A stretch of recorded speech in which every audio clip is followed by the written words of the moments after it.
a big private gym.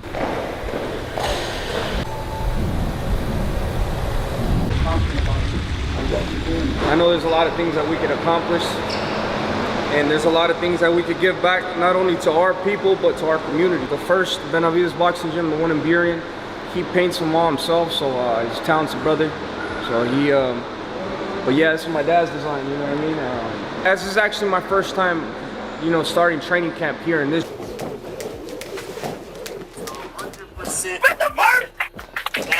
See, everybody talking about so that's boxing at its finest right there. You heard it. They said it. Make that bad. Everything on the line. You know, that's old school right there. That's everything on the line. Need to know about Gervonta Tank Davis going over to the Benavidez's. That's right, Jose Benavidez Sr. to coach him for his next fight in the fall. And we're talking about October, September at the early. Tank Davis and David Benavidez have locked in a massive joint training camp ahead of their return. Two of boxing's biggest names are teaming up in the gym, and the buzz surrounding this partnership is already heating up. You ain't gotta throw hard, bro.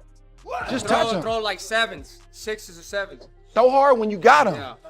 But when everybody fresh, just touch him. Cause you a big presence, so you ain't gotta do a lot. You just jab, get him in position, bing, bing, bing. All right, I'll be back to get that later.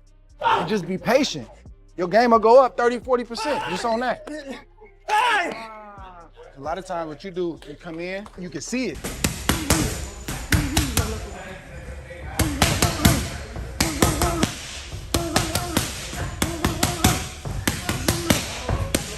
And it's not just talk. Jose Benavidez Sr. has made it official on social media, posting footage of Tank putting in work and even showing off new team merchandise that signals this partnership is very real. And it's official. He's going over to Jose Benavidez Sr., the father of Jose Benavidez Jr., and most notably, the father of David Benavidez. I'm not sure if he's completely departing from Calvin Ford tutelage, but it's official. I just saw on Jose Benavidez Sr. Instagram and on his socials, he's showing Gervonta Tank Davis working out in this video and announcing and marketing the new Gervonta Tank Davis on Team Benavidez merchandise. Now, he had a few videos out there showing Gervonta Tank Davis working out and all those things, and I promise you, he could not have made this announcement without Gervonta Tank Davis's blessing. At the same time, Shawn Porter and his crew give Jose Benavidez Sr. the credit he deserves. He's a solid trainer who's done great work with his sons, David and Jose Jr., but they also start asking the real questions about whether this move actually makes sense for Tank and how it would all come together in practice. Like, I feel like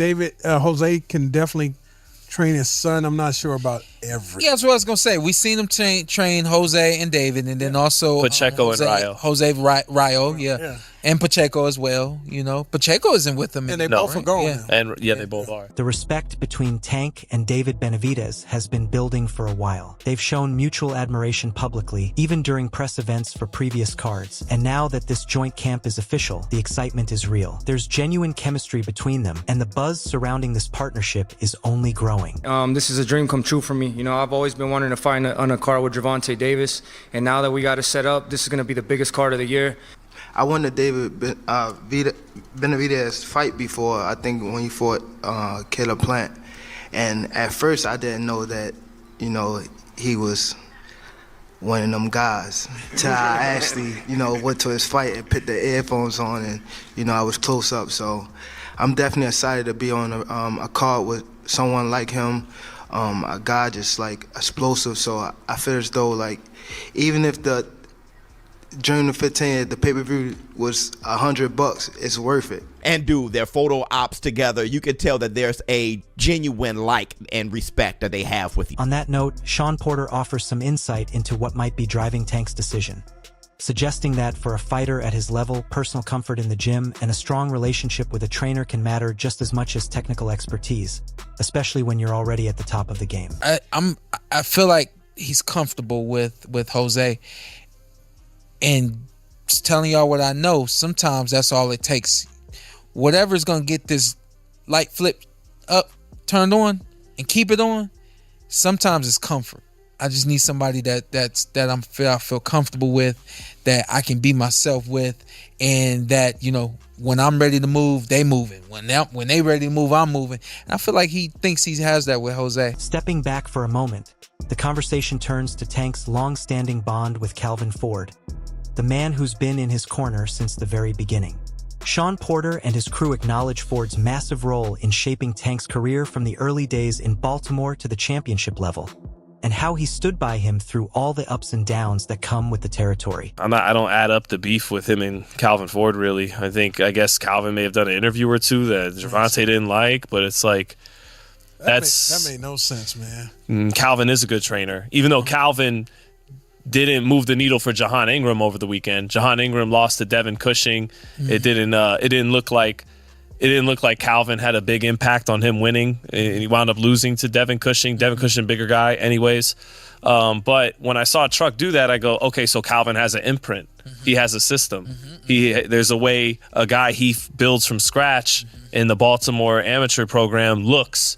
And so that made me lend more credence to Calvin's work. Now, Eddie Hearn has weighed in on all the lightweight division drama, and he's not impressed. He brushes off the constant social media back and forth between Shakur, Haney, and Tank as unproductive noise, and makes it clear that the real missed opportunity is the failure to make a rematch between Ryan Garcia and Devin Haney. I can't keep up with it. Do you know what I mean? Because one day he's fighting him, then he's fighting him, then he wants to fight him. It's like, it's Devin against Rolly, then it's Rolly against someone else, then it's Devin against Keyshawn, now it's Tank against Devin, then it's Shakur against Tank. I don't know. I mean, can we just see something? Which one has the most probability of happening out of all of that you just said? Shakur, Devin? Honestly, none of Eddie Hearn argues that it's the biggest fight the lightweight division has to offer, given their history and the bad blood still lingering between them. He points out that while everyone seems obsessed with chasing top fighters, the real money fight, and the one that makes the most sense, is sitting right there waiting to be made. And it's crazy that no one has pulled the trigger yet. Let me tell you this, right? The fight that should be happening, this is the most idiotic thing, that this fight is not happening. It's Ryan Garcia against Devin Haney. That is the fight with the narrative and the history and the beef. Like the first fight, the drugs test, the fathers, like that's the biggest fight out there. Yeah. But the problem is at the moment, these guys, and good luck to them, they want to price themselves out where the numbers don't work or exist. So the money that Devin would want to fight Tank. Schofield is accusing Tank of avoiding the real challenge and suggesting that the Haney talk is just a distraction to keep fans from asking the tough questions. They're making it clear that they believe Tank is looking for safer options, and they're not shy about calling out what they see as a pattern of smoke and mirrors. It's the kind of war of words that adds heat to the division, even if the actual fights haven't been signed yet. It's a duck. A duck is a duck. He just needed a big diversion to make people believe and look away from him ducking his mandatory person. He ducked us before he had the Roach fight, too. He ducked us over a year. So a duck is a duck. That's all I have to say. Because if Keyshawn's supposed to be fighting Devin, why he calling out Devin? If he not moving up to fight Shakur, why he calling out Shakur? And he has a mandatory. So he preferred to give up his belt. So thank you. We have no problem becoming a world champion. The boogeyman on left, he ran. So that's all that shit is smoke and mirrors. They've been calling each other out for years now. All of them. Has it ever happened? Schofield questions the legitimacy of the reported Davis-Haney negotiations, pointing out that if a mandatory title defense is already on the books, it doesn't add up that Tank would be free to explore other options at the same time. He seems to be calling out the logic behind the chatter, suggesting that the timing and the obligations don't line up the way they're being presented to the public. For him, it's another reason to be skeptical about whether the fight is actually real or just talk. Stop. Didn't the WBO mandate Keyshawn to fight Devin? You can't even be. So Devin can't even be in negotiations with nobody if it's mandated. So that's a lie. Not if he plans on dropping the belt. All I'm giving y'all is facts. If the WBO mandated a fight, Devin and them can't be negotiating with nobody. Can't be getting offered. He got to be negotiating with Keyshawn because he got like 30 days to come to an agreement. So does that fight need a title on the line?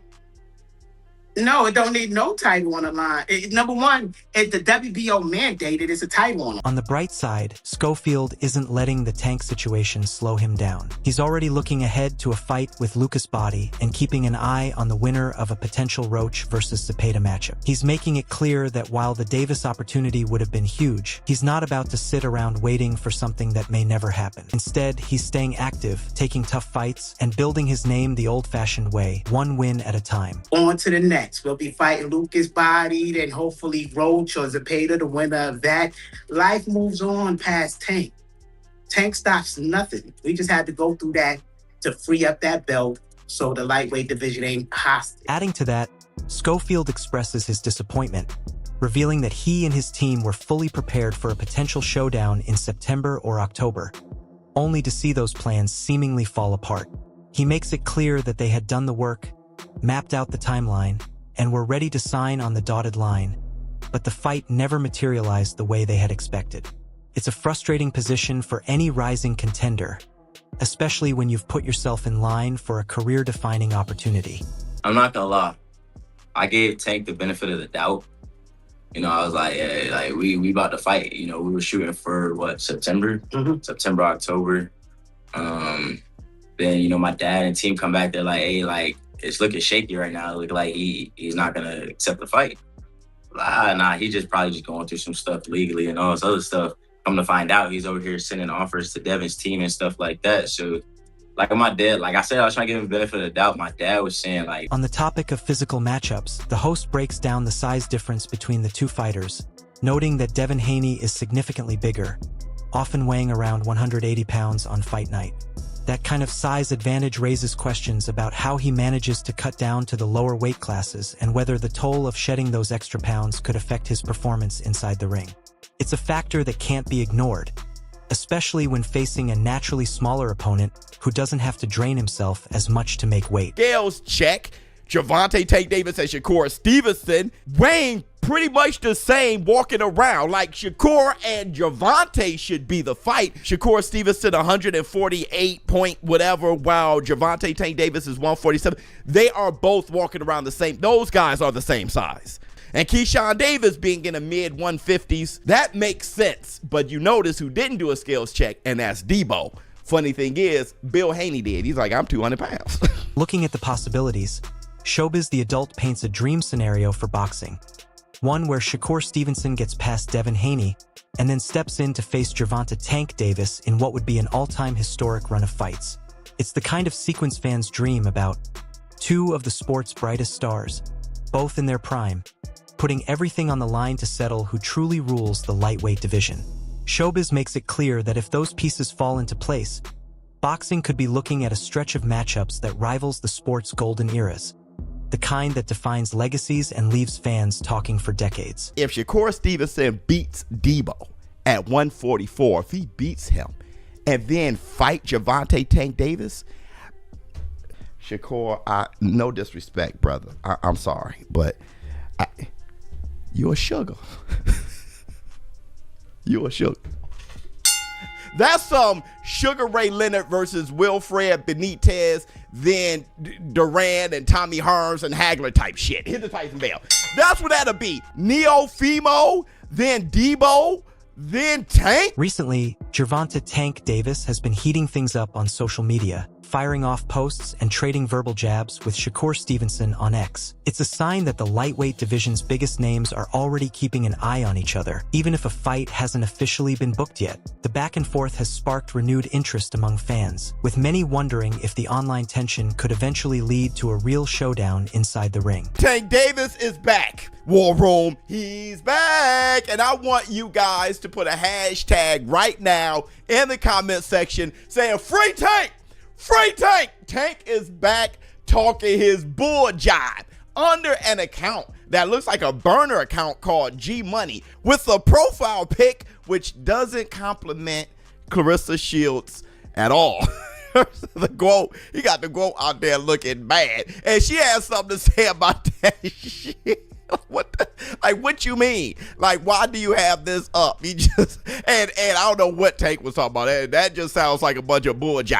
But Gervonta Tank Davis is back, and you know he's back because he's just busting his knuckles on X, sending all these X posts. When asked about Gervonta Tank Davis, Ghostface Killer doesn't hesitate to compare him to the legendary Mike Tyson, placing him in truly rare company. He explains that with Tank, you simply never know how a fight is going to unfold, pointing to that same unpredictability and explosive style as the reason he deserves that comparison in the first place. Tank is like baby Tyson. It's like, yo, you never know how it's gonna go, right? Yeah. But if you had to pick, I wish it was like that, huh? if you had to pick, who would you put your money on? I'm sorry. Out of the three, Shakur, Haney, and Gervonta.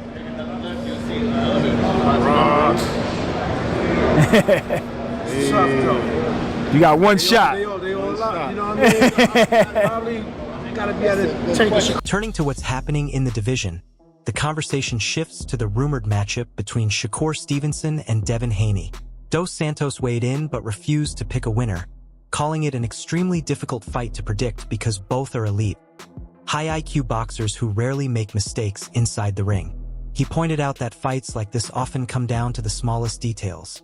Who makes the first adjustment, who can impose their rhythm, and who can solve the puzzle faster over 12 rounds. Bueno, es una pelea difícil, no tengo predicción para esa pelea. It's going to be a very, very difficult fight. I really don't have any opinion on that fight at the moment. Not one? Not just a little bit? Ninguna opinión, nada. Poquito? Difícil. It's difficult. ¿Por qué? El estilo de ambos es un poco difícil. He says it's very difficult because both have a very unique technique, and so it's very difficult to choose one over the other. Okay. And that's fair. That's fair. You know, they're both high IQ fighters. At the end of the day, Eddie Hearn doubles down on what motivates him, building greatness and creating a lasting legacy through undisputed titles, while making sure his fighters become part of boxing history. He makes it clear that his focus is on delivering the kind of high-stakes, competitive matchups that fans genuinely want to see, not just the ones that look good on paper. I don't have a problem working with anybody. The directions are very different. I want our guys to chase money and greatness. And greatness and legacy comes through the championship belts. Every young fighter looks at their heroes who have the WBC belt, the red IBF belt, you know, the WB, all those guys. That's what they want to win. You see Boots, ask him what's the most important thing about Saturday. I want the belts. I want to be the unified world champion. I'm not interested in our guys fighting for Zuffa belts or Tim that. Do you know what I mean? Like, I want them to chase greatness. So, but again, like, I like the competition. So at the moment, this whole Eddie v. Dana thing. Meanwhile, David Benavidez and Jose Benavidez Jr. go to work side by side, absolutely destroying the heavy bag like it owes them money. The brothers are putting in some serious work, feeding off each other's energy, and pushing the pace as they prepare for their next fights. It's the kind of gym footage that gets fans hyped, watching two elite-level fighters grind together, each one trying to outwork the other while making that bag pay for every second of punishment. Minute 30, guys.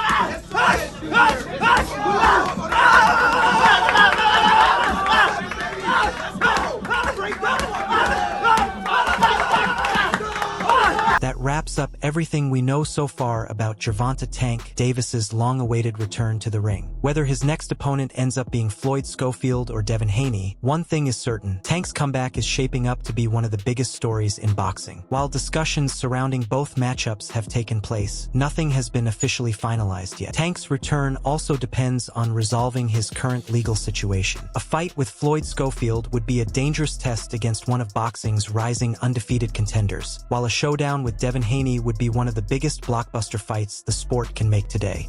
Now we want to hear from you. Who should Gervonta "Tank" Davis fight next? Floyd Schofield or Devin Haney? Which matchup excites you the most? And who do you think will walk away with the victory? Let us know your predictions in the comments below. If you enjoyed this video, don't forget to leave a like, subscribe to the channel, and turn on notifications so you never miss the latest boxing news, fight breakdowns, predictions, and exclusive updates. Thanks for watching, and we'll catch you in the next video.